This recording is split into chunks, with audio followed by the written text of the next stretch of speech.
بسم اللہ الرحمن الرحیم۔ شروع کرتا ہوں اللہ کے پاک نام سے جو بہت بڑا مہربان نہایت رحم والا ہے۔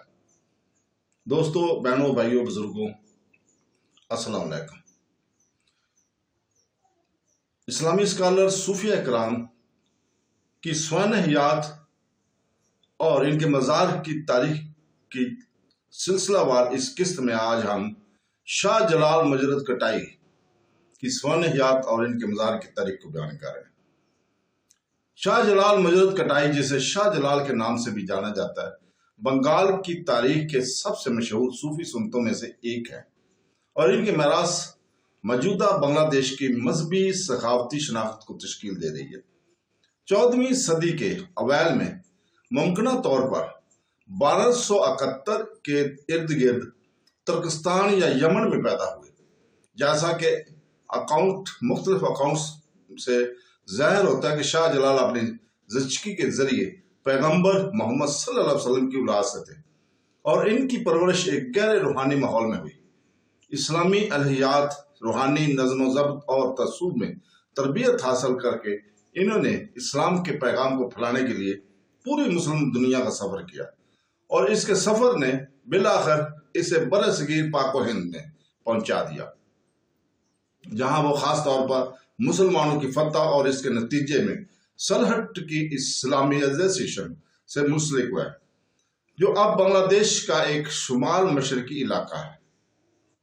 شاہ جلال بنگال کے سلطان شمس الدین فیروز شاہ کے دور میں 1303 عیسوی کے قریب سلہٹ پہنچے۔ اس وقت اس علاقے پر گورکھوندا نامی ایک ہندو بادشاہ کی حکومت تھی، جو مسلمانوں سے دشمنی کے لیے جانا جاتا تھا۔ شاہ جلال نے مسلم جرنیل سید ناصر الدین کے ساتھ افواج میں شمولیت اختیار کی اور سلہٹ کی جاربرانہ حکومت سے آزادی حاصل کرنے کی جنگ میں اہم کردار ادا کیا۔ اس فتح کے نتیجے میں علاقے میں مسلم حکمرانی قائم ہوئی اور مقامی آبادی میں اسلام کی وسیع پیمانے پر قبولیت کی بنیاد رکھی گئی۔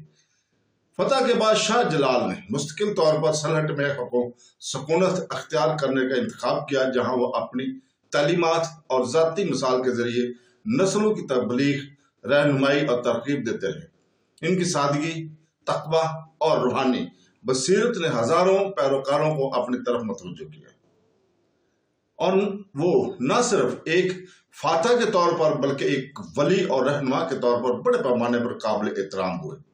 شاہ جلال کا انتقال 1346 عیسوی میں سلہٹ میں ہوا، جہاں انہوں نے اپنی زندگی کی آخری عشرے روحانی اعتکاف اور برادری کی قیادت میں گزارے۔ ان کی موت سے بنگال کے مذہبی تاریخ میں ایک تبدیلی کے دور کا خاتمہ ہوا۔ ان کے انتقال کے بعد ان کے شاگردوں اور پیروکاروں نے ان کی یاد کو عزت دینے اور اس کی میراث کو محفوظ رکھنے کے لیے ان کی قبر پر ایک مزار تعمیر کرنے کا اقدام کیا۔ شاہ جلال کا مزار سلہٹ شہر میں موجود شاہ جلال مزار شریف کے قریب واقع ہے اور یہ بنگلہ دیش میں سب سے زیادہ دیکھے جانے والی زیارت گاہوں میں سے ایک ہے۔ یہ نہ صرف مسلمانوں بلکہ دوسرے مذاہب کے لوگوں کو بھی اپنی طرف متوجہ کرتا ہے، جو اپنے جامع روحانی فلسفے اور خطے کی شناخت کو تشکیل دیتے ہیں۔ یہ وہاں کے مشہور سنت کو خراج عقیدت پیش کرنے کے لیے ان کے مزار کے اوپر آتے ہیں۔ مزار کا کمپلیکس ابتدائی طور پر معمولی تھا، جسے شاہ جلال کی موت کے بعد فوراً بعد ان کے قریبی شاگردوں اور ابتدائی عقیدت مندوں نے بڑھایا تھا۔ جیسے جیسے ان کی شہرت بڑھتی گئی اور پیروکاروں کی تعداد میں اضافہ ہوتا گیا، مزار کی ترقی اور توسیع کے کئی مراحل سے گزرنا پڑا۔ مقامی حکمرانوں، بااثر خاندانوں اور بعد میں نو آبادیات منتظمین سبھی نے کمپلیکس کی دیکھ بھال کی اور اسے بڑھانے میں اپنا حصہ ڈالا۔ آج جو مزار کھڑا ہے وہ تاریخی اور جدید فن تعمیر کا امتیاز ہے، جس میں علاقائی طرز کے ساتھ اسلامی ڈیزائن کے عناصر شامل ہیں۔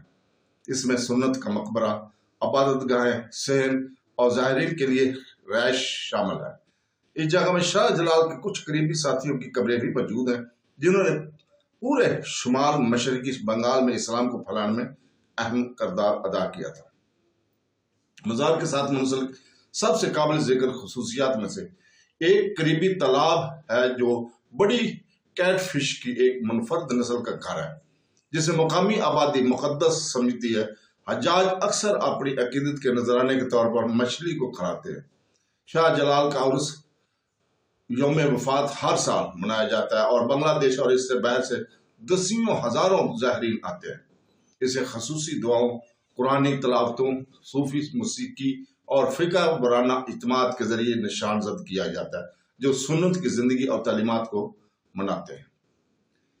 شاہ جلال کا اثر بہت دور راسا ہے، جیسا کہ ان کے نام سے منسوب بہت سے اداروں نشانیوں میں دیکھا گیا۔ ڈھاکہ میں حضرت شاہ جلال بین الاقوامی ہوائی اڈہ، سالٹ میں شاہ جلال یونیورسٹی آف بنگلہ دیش، بھر میں لاتعداد سائنس اینڈ ٹیکنالوجی، مساجد، اسکول اور سڑکیں، اور یہاں تک کہ ڈسپنسری کمیونٹیز خاص طور پر برطانیہ میں ان کے نام سے منسوب ہیں۔